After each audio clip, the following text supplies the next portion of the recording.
सभी महिलाएं अपना एसआईआर फॉर्म कैसे भरेंगी सही ताकि बाद में फॉर्म में मिस्टेक ना हो और आपका नाम वोटर लिस्ट से ना काटा जाए। तो इस वीडियो को कंप्लीट वॉच करें क्योंकि इसमें हम आपको बताने वाले हैं कि एप्लीकेशन फॉर्म को इसको कैसे सही भरना है।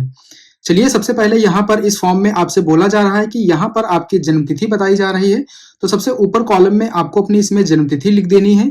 इसके बाद यहाँ पर आपसे आपका आधार नंबर इस कॉलम में लिखना होगा आपको।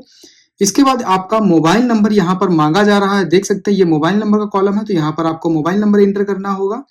अब यहाँ पर पिता अभिभावक का नाम बताया जा रहा है, तो आपको ध्यान देना होगा जो भी महिलाएं हैं यहाँ पर आपको अपने पिता का ही नाम लिखना है।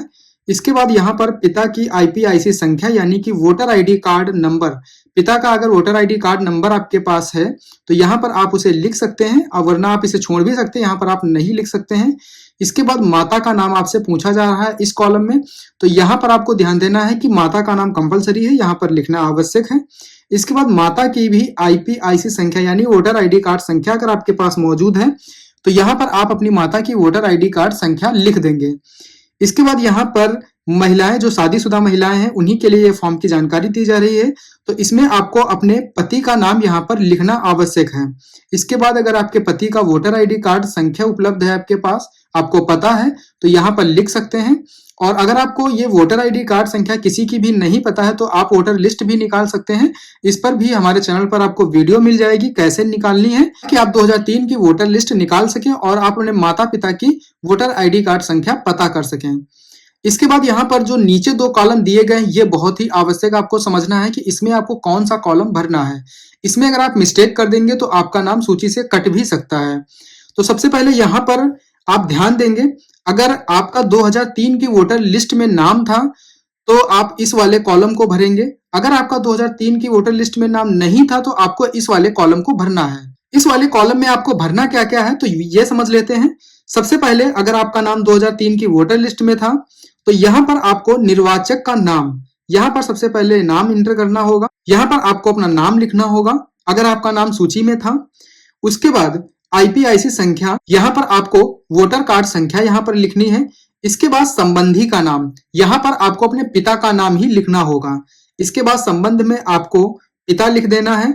इसके बाद यहाँ से आपको जिला पूछा जा रहा तो यहाँ पर आपको अपना जिला लिखना है। इसके बाद उस टाइम पे 2003 में जो आपका जिला था मायके पक्ष में, तो उसे यहाँ पर आपको लिखना है जो उस वोटर लिस्ट में होगा।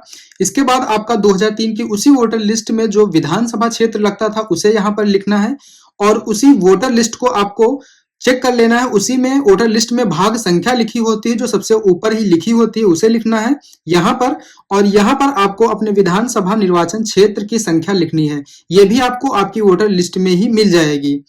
इसके बाद यहाँ पर क्रम संख्या में आपको क्रम संख्या लिखनी है। ये संख्या वहां से आपको मिलेगी जहां पर वोटर लिस्ट में आपका नाम लिखा होगा, उसी के सामने लिखा होगा क्रम संख्या, उस संख्या को आपको यहाँ पर लिखना है। 2003 की वोटर लिस्ट को कैसे निकालना है इसकी बहुत ही सिंपल प्रक्रिया है, जिसकी जानकारी के लिए आप हमारे वीडियो को देख सकते हैं, चैनल पर आपको मिल जाएगा। इसके बाद यहाँ दूसरे विकल्प की बात करें कि इसे किसे भरना है, इसको उन महिलाओं को भरना है जिनका नाम 2003 की वोटर लिस्ट में नहीं था। तो उनको यहाँ पर सबसे पहले क्या भरना है, तो यहाँ पर आप सभी को बता दें कि यहाँ पर आपको सबसे पहले नाम में अपने पिता का नाम भरना है, यानी कि आपके पिता का नाम ही यहाँ पर भी लिखा जाएगा। यहाँ पर आपने अपना नाम लिखा था क्योंकि आपका नाम वोटर लिस्ट में था 2003 में, और इसमें आपका नाम वोटर लिस्ट में नहीं था 2003 में, तो यहाँ पर आपके पिता का नाम होगा। तो यहाँ पर आपको अपने पिता का नाम लिखना है। पिता की ही वोटर आईडी कार्ड संख्या यहाँ पर लिखी जाएगी। इसके बाद संबंधी का नाम, यहाँ पर भी आपको पिता के पिता का नाम लिखना होगा, यानी कि आपके जो पिता थे उनके पिता का नाम यहाँ पर लिखना है, और संबंध में आपको पिता ही लिखना है क्योंकि ये इनके पिता के संबंध में यहाँ पर पूछा जा रहा है, क्या उनका संबंध है, तो यहाँ पर पिता लिखा जाएगा। तो यहाँ पर आपको अपना जिला लिख देना है, वोटर लिस्ट में ही आपको उसकी भी जानकारी मिल जाएगी।